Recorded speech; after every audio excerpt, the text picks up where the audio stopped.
Hi friends, welcome to my channel. இது போன்ற சுவாரஸ்யமான கதைகளை தெரிந்து கொள்ள மறக்காம நம்ம சேனலை சப்ஸ்கிரைப் பண்ணி பாருங்க.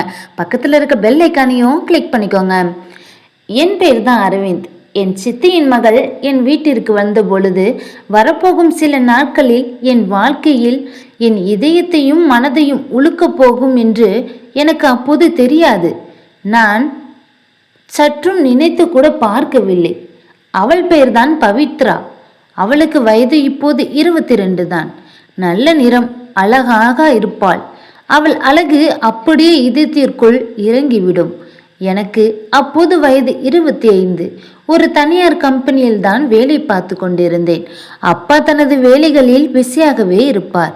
அம்மா நாள் முழுவதும் வீட்டு வேலைகளிலே முழுகியிருப்பார். எந்த நேரமும் பெரும்பாலும் அலுவலகத்திலோ அல்லது என் அறைகளிலோ தான் என் நாட்கள் கழியும். ஆனால் பவித்ரா எப்போதுமே எங்கள் வீட்டிற்குள் காலடி எடுத்து வைத்தாலோ அன்றிலிருந்தே வீட்டின் சூழலே மாறிவிட்டது. அவள் மேல் படிப்பிற்காகத்தான் இங்கே வந்திருந்தாள். நகரத்தில் இருந்தால் நல்ல கல்லூரியில் சேரலாம் என்று சொல்லி அப்போது என் சித்தி சொல்லி இருந்தாளாம். ஆனால் அவள் வந்ததற்கு பின்னால் ஏதோ ஒரு காரணமும் இருக்கும் என்று எனக்கு அப்போது தோன்றியது. ஏனெனில் பல முறை அவளது பார்வை என் மீது நிலைக்கும் பொழுது ஏதோ சொல்ல துடிப்பது போலவே எனக்கு தோன்றும். முதல் நாள் எல்லாம் சாதாரணமாகத்தான் இருந்தது. அவள் என் அம்மாவுக்கு உதவினாள். என் அறைக்கு நேர் எதிரே உள்ள அறையில்தான் அவள் பொருட்களை வைத்திருந்தாள். மாலையில் நான் அலுவலகத்தில் இருந்து திரும்பி போது அவள் ஹாலில் அமர்ந்து டீ குடித்து கொண்டிருந்தாள். நான் கதவை திறந்தவுடன் அவளது பார்வை என் மேலே விழுந்தது. அவள் மென்மையாக புன்னகைத்தாள். ஏன் என்று எனக்கு தெரியவில்லை. ஆனால் அந்த புன்னகை எனக்குள் ஏதோ ஒரு விசித்திரமான ஒன்றை ஏற்படுத்தியது. அடுத்த நாளில் இருந்து அம்மா அவளை வீட்டு வேலைகளை செய்ய சொன்னார். ஆனால் நான் ஒன்றை கவனிக்க தொடங்கினேன். நான் வீட்டில் இருக்கும் போதெல்லாம் அவள் ஏதோ ஒரு சாக்கை சொல்லி எனக்கு அருகிலே வந்து சுற்றி சுற்றி உட்காருவாள். சில சமயம் தண்ணீர் கொண்டு வருவாள். சில சமயம் நான் உங்களுக்கு தேநீர் போட்டு கொண்டு வரவா என்று கேட்பாள். அந்த அண்ணா என்ற சொல்லில் கூட ஏதோ ஒரு குறும்பும் விசித்திரமும் தான் கலந்திருக்கும். ஒரு மாலை அலுவலகத்தில் இருந்து திரும்பி என் அறைக்கு சென்ற பொழுது அவள் அங்கே நின்று என் அலமாரியில் ஏதோ தேடிக்கொண்டிருப்பதை நான் பார்த்தேன். நான் ஆச்சரியத்துடன், நீ இங்கே என்ன செய்கின்றாய் என்று நான் கேட்டேன். அவள் சற்றும் பதற்றம் அடைந்தாள். ஒன்றும் சொல்லவே இல்லை. ஆனால் அவளது குரலில் ஒரு பயமும் நடுக்கமும் தெளிவாக தெரிந்தது. ஏதோ ஒன்றை தேடுவது போல அவள் தெரிந்தாள். நான் அவளை பார்த்து கொண்டே இருந்தேன். பிறகு எதுவும் சொல்லாமல் அறையை விட்டு வெளியேறிவிட்டேன். ஆனால் அன்றிலிருந்து எங்களுக்குள் ஒரு சொல்லப்படாத விசித்திரமான உறவு உருவாக தொடங்கியது. அன்று இரவு நான் லேப்டாப்பில் வேலை பார்த்து கொண்டிருந்தேன். அப்போது கதவு மெதுவாக திறந்தது. பவித்ரா உள்ளே வந்தாள். அவள் கையில் அப்போது நறுக்கிய பழங்களும் தட்டு நிறைய வைத்திருந்தாள். நீங்கள் இன்னும் சாப்பிடவில்லை, அதனால் கொஞ்சம் பழங்கள் கொண்டு வந்தேன் என்றாள். நான் புன்னகையுடன் நன்றியும் சொன்னேன். ஆனால் அவள் அந்த தட்டை கொடுத்தபோது எனக்குள் ஏதோ ஒரு அன்பு உருவாக தொடங்கியது. அடுத்த சில நாட்களில் இந்த தொடர்ச்சி இன்னும் அதிகரித்து, சில சமயம் அவள் என் சட்டையை அயன் செய்து தருவாள். சில சமயம் இரவு நேரத்தில் கதவை தட்டி தூக்கம் வரவில்லையா என்று கேட்பாள். ஒரு நாள் அம்மா மற்றும் அப்பா உறவினர் வீட்டிற்கு சென்றிருந்தார்கள். வீட்டில் நானும் பவித்ராவும் மட்டுமே தான் இருந்தோம். அது மதிய நேரம். ஒரு மின்சாரமும் தடைப்பட்டிருந்தது. மின்விசிறி கூட ஓடவில்லை. காற்றும் சிறிது கூட அசையவில்லை. நான் என் அறையில் இருந்தேன். அவள் உள்ளே வந்து, நான் இங்கே அமரட்டுமா என்று கேட்டார். நானும் சரி என்றேன். அவள் எனக்குள் அருகிலே அமர்ந்தாள். மெல்ல மெல்ல பேசி கொண்டிருக்கும் பொழுது அவள் என் கையை பிடித்திருந்தாள். இது தவறு என்று எனக்கு தெரிந்திருந்தது. நான் அவளை பார்த்தேன். அடுத்த நொடியே அறைக்குள் ஒரு விசித்திரமான அமைதியும் நிலவியது. அன்று தொடங்கிய அன்பு மற்றும் ஒரு ரகசியம் நிறைந்த காதலின் ஆரம்பம்தான். இதை அம்மா அப்பா ஒருவேளை அனைத்துமே சிதறியிருக்கும். அன்றே தினத்தில் பிறகு எங்களுக்குள் எந்த தடையுமே இல்லாமல் போயிருக்கும்.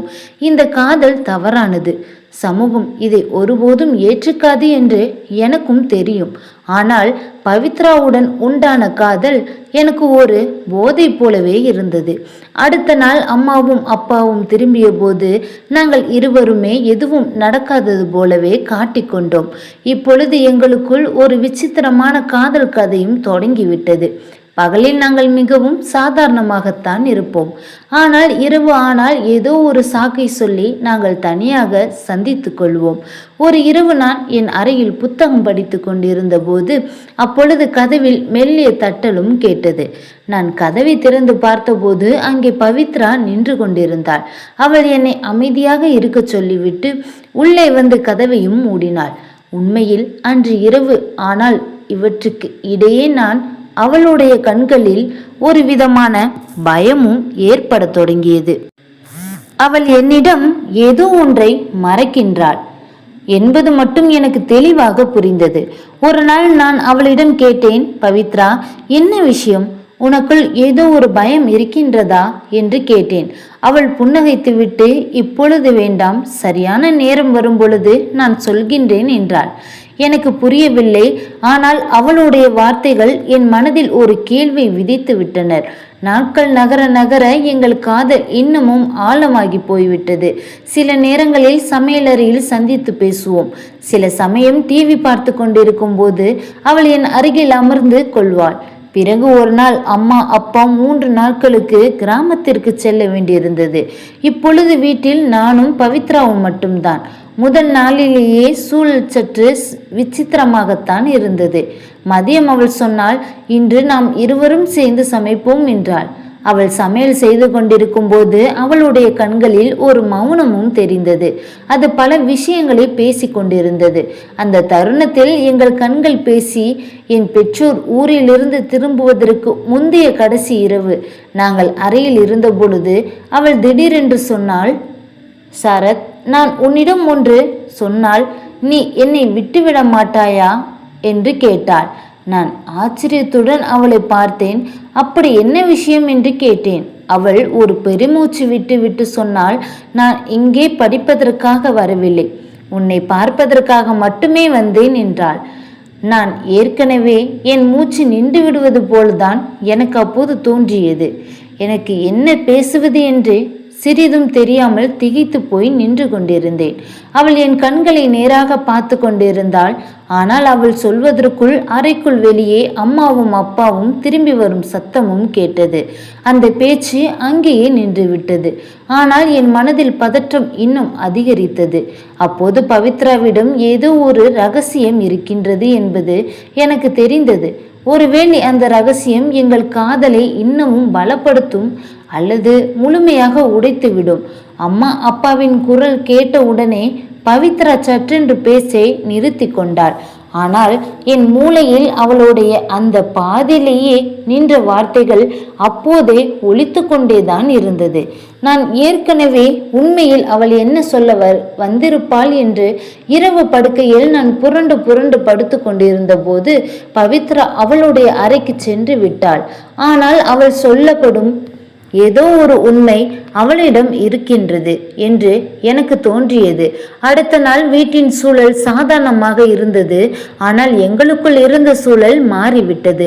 அவளுடைய கண்களில் இன்னும் அதே பழைய காதலும் அன்பும் இருந்தது.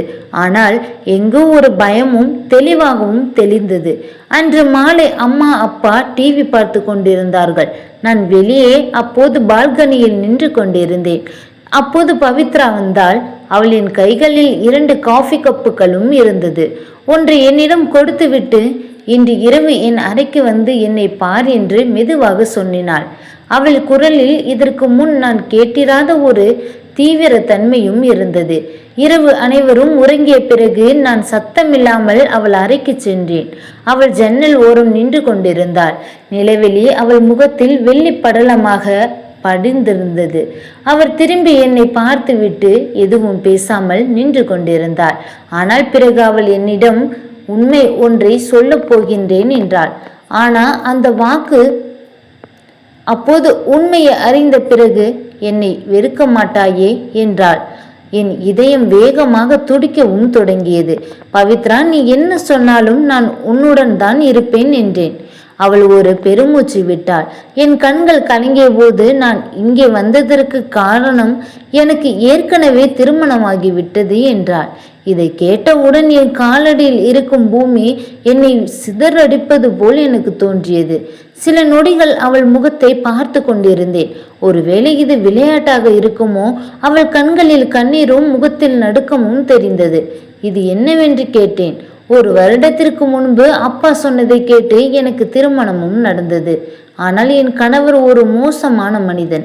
குடித்துவிட்டு என்னை அடிப்பதோடு மட்டுமின்றி என் மீது சந்தேகமும் படுவான். நான் எல்லாவற்றையும் பொறுத்து கொண்டேன். ஆனால் ஒரு நாள் அவன் எல்லை மீறிவிட்டான். நான் என் வீட்டிற்கு வந்து விவாகரத்தும் கேட்டேன். ஆனால் அப்பா என்னை வீட்டிற்குள் வைத்து பூட்டி விட்டார். எப்படியோ அம்மாவிடம் பேசி உண்மையை அப்போது சம்மதிக்க வைத்தேன். இங்கே வர அனுமதி வாங்கினேன். எனக்கு எதுவும் புரியவில்லை. ஆனால் ஏன் என்னிடம் வந்தாய் என்று நான் கேட்டபோது அவள் என் கைகளை பிடித்து கொண்டு, ஏனென்றால் நான் உன்னை கல்லூரி காலத்திலிருந்து விரும்புகின்றேன். நீ கிராமத்திற்கு வந்த பொழுது உன்னை முதன் முறையாக பார்த்தேன். அன்றிலிருந்து நீ என் இதயத்தில் குடியேறிவிட்டாய். நான் இங்கே வந்தால் ஒருவேளை நீ என்னை ஏற்றுக்கொள்வாயா என்று நான் அப்போது தயங்கி நின்றேன். ஒரு வேளையில் நான் என்ன செய்வதென்று எனக்கு புரியவில்லை. ஒரு கட்டத்தில் நானும் அவளது வார்த்தைகளை கேட்டவுடன் என் இதயம் கனமானது. ஆனால் அதே சமயம் எங்களுக்குள் விசித்திரமான பொறாமையும் எழுந்தது. அவள் ஏற்கனவே ஒருவனுக்கு மனைவியாக இருந்திருக்கின்றாளே என்ற எண்ணம் ஒரு வலியை எனக்கு கொடுத்தது. இருப்பினும் அவளது கண்களில் இருந்த உண்மையும் அவளது வேதனையும் என் கேள்விகளை எல்லாம் அடக்கிவிட்டனர். நான் அவளை என் கைகளில் ஏந்தி கொண்டு, நீ இப்பொழுது என்னுடன் இருக்கின்றாயா? இனி வேறு எதுவும் முக்கியமில்லை என்றேன். அவளது கண்களில் கண்ணீர் வலியும் எங்கள் உண்மையான அன்பும் இணைந்து யாராலும் உடைக்க முடியாத ஒரு பந்தத்தை உருவாக்கினது. ஆனால் எனக்கு தெரியவில்லை, பவித்ராவிற்கு துணையாக இருப்பது அவளது எளிதல்ல என்பது. எனக்கு அப்போதுதான் புரிய தொடங்கியது. அவனது கணவன் அவனை தேடிக்கொண்டு எங்கள் நகரத்திற்கே வந்து விட்டான். அந்த இரவிற்கு பிறகு எங்களுக்குள் எந்த தயக்கமும் இருக்கவில்லை. நாங்கள் இப்பொழுதே அன்பாலும் காதலாலும் இதயத்தாலும் ஒருவருக்கொருவர் துணையாகிவிட்டோம். ஆனால் பவித்ராவின் கடந்த கால நிகழ்வு இன்னும் எங்களை சுற்றியே ஆட்டி கொண்டிருந்தது. அடுத்த வாரமே விசித்திரமான சம்பவங்கள் நடக்க தொடங்கின. யாரோ ஒருவர் வீட்டின் வெளியே நின்று மணிக்கணக்காக வேடிக்கை பார்த்தார். தெருமுனைகளில் நின்று கொண்டு அவர் சிறிது நேரம் பேசியே கொண்டிருந்தார். அப்போது ஒரு தெருமுனையில் ஒரு பைக்குக்காரன் தினமும் அவன் அந்த இடத்திலே சுற்றி சுற்றி வருவான். பிறகு மறைந்து விடுவான். நான் இதை பற்றி சொன்னபோது பவித்ராவின் முகம் வெளியேறி போனது. யார் அவன் என்று நான் கேட்பதற்கு என் கணவர் அல்லது இந்த உலகம் யாரை என் கணவரை என்று நினைக்கின்றதோ அவன் என்று மெதுவாக சொன்னாள். நான் அவள் சொன்னதை கேட்டு எனக்குள் கோபமும் பயமும் ஒரு சேர எழுந்த பொழுது, ஆனால் இது எது நடந்தாலும் அவளை தனியே விடமாட்டேன் என்று நான் அவளுக்கு வாக்கு கொடுத்தேன். ஒரு இரவு அம்மா அப்பா ஒரு திருமண விஷயத்திற்கு சென்றிருந்தார்கள். வீட்டில் நானும் பவித்ராவும் மட்டும்தான் இருந்தோம். அப்போது கதவில் பலமாக தட்டும் சத்தம் கேட்ட பொழுது நான் கதவை திறந்தபோது அங்கே அதே மனிதன் நின்று கொண்டிருந்தான். உயரமான உருவம், கண்களில் இரத்தம் எரிந்து கொண்டிருந்தது. அவன் என்னை மேலிருந்து கீழ் வரை முறைத்து கொண்டே இருந்தான். அறைக்கு வெளியே வந்த பவித்ராவை பார்த்தான். ஓ, நீ இங்குதான் ஒளிந்து கொண்டிருக்கிறாயா என்று அவன் குரலில் கோபம் வெளியே வந்தபோது பவித்ரா என் பின்னால் மறைந்து கொண்டாள். நான் அவனை அதட்டி, இங்கிருந்து உடனே கிளம்பு, இல்லை என்றால் போலீஸை அழைத்து விடுவேன் என்றேன். ஆனால் அவன் ஏளனமாக சிரித்தான். போலீஸா? உன் சகோதரி என்று சொல்லிக்கொள்ளும் இவள் என் மனைவி. நான் அவளை இங்கிருந்து கூட்டிச் செல்லவே வந்தேன் என்றான். அவனது வார்த்தைகளை என் இரத்தமே கொதிக்க வைத்தனர். நான் அவனை வெளியே தள்ள முயன்றேன். ஆனால் அவன் என்னை தள்ளிவிட்டு வீட்டிற்குள் நுழைந்தான். அவன் கைகளில் ஒரு இரும்பு தடியும் இருந்தது. நான் எப்படியோ அவனது கையை பிடித்து கொண்டு எங்களுக்குள் பலத்த சண்டையும் நடந்தது. பவித்ரா அலறி போனாள். அப்பொழுது நான் என் முழு பலத்தையும் திரட்டி அவனை நினைத்து நிலைய கதவின் ஓரத்தில் மோதச் செய்தேன். அவன் தடுமாறி விழுந்தான். ஆனால் மீண்டும் எழுந்து அப்போது தடியை சுழற்றினேன். அது என் தோளில் பலமாக தாக்கியது. வலியால் துடித்து போனேன். ஆனாலும் நான் விட்டு கொடுக்கவில்லை. இறுதியாக நான் அவனை தரையில் தள்ளிவிட்டு அவனிடமிருந்து தடியை பிடுங்கி கொண்டு அவனை வெளியே தள்ளி கதவை உள்பக்கமாக பூட்டினேன். நாங்கள் இருவருமே பயத்தில் நின்று கொண்டிருந்தோம். பவித்ராவின் கண்களில் பயத்துடன் சேர்ந்த ஒரு விதமான விசித்திரமான காதலும் தெரிந்தது. அன்று இரவுதான் அவளை பிடித்து கொண்டு, இனி என்ன நடந்தாலும் சரி, உன்னை யாரிடமும் நான் விட்டு கொடுக்க மாட்டேன் என்றேன். பிறகு நாங்கள் உலகத்தின் பயத்தையும் வலியையும் அந்த நொடிகளில் நாங்கள் மறந்தோம். அடுத்த நாள் நான் காவல் நிலையத்தில் புகாரும் அளித்தேன். பவித்ராவின் பெயரை சுத்தப்படுத்த சட்ட ரீதியான நடவடிக்கைகளை தொடங்கினேன். மாதக்கணக்கான போராட்டத்திற்கு பிறகு அவளுக்கு விவாகரத்தும் கிடைத்தது. அவள் இப்பொழுது முழுமையாக என்னுடையவள் ஆகிவிட்டாள். சமூகத்தின் பார்வையிலும் சரி, இதயபூர்வமாகவும் சரி, அவள் ஏற்கனவே என்னுடையவள் ஆனாள். ஆனால் இந்த பயணம் எங்களுக்கு ஒன்று கற்றுக் கொடுத்தது. காதல் என்பது வெறும் ஆசை மட்டுமல்ல, அது துணிச்சலும் ஒரு போராட்டமும் கூட. இது எங்களது திருமணமாய் முடிந்தது. 1 வருடமும் ஆகின்றது. ஒவ்வொரு மழைக்கால இரவிலும் அவள் என் அருகில் இருக்கும் பொழுது அவளது கண்களில் அதே பழைய காதலையும் முகத்தில் அதே மெல்லிய புன்னகையும் நான் பார்க்கின்றேன். இப்பொழுது எனக்கு தோன்றுகின்றது, என் சித்தி மகள் அன்று என் வீட்டிற்கு வந்த பொழுது என் வாழ்க்கையில் வீசிய அந்த புயல் இன்று எனது மிகவும் அழகாக இலக்காக மாறி இருக்கின்றது. இந்த கதை முற்றிலும் கற்பனையாகத்தான் இதை எழுதியிருக்கின்றோம். இந்த கதை பிடிச்சிருந்துச்சு அப்படின்னா லைக் அண்ட் ஷேர் பண்ணுங்க. கீழே இருக்க கமெண்ட் பாக்ஸில் உங்களுடைய கருத்துக்களை பதிவிடுங்க. நன்றி.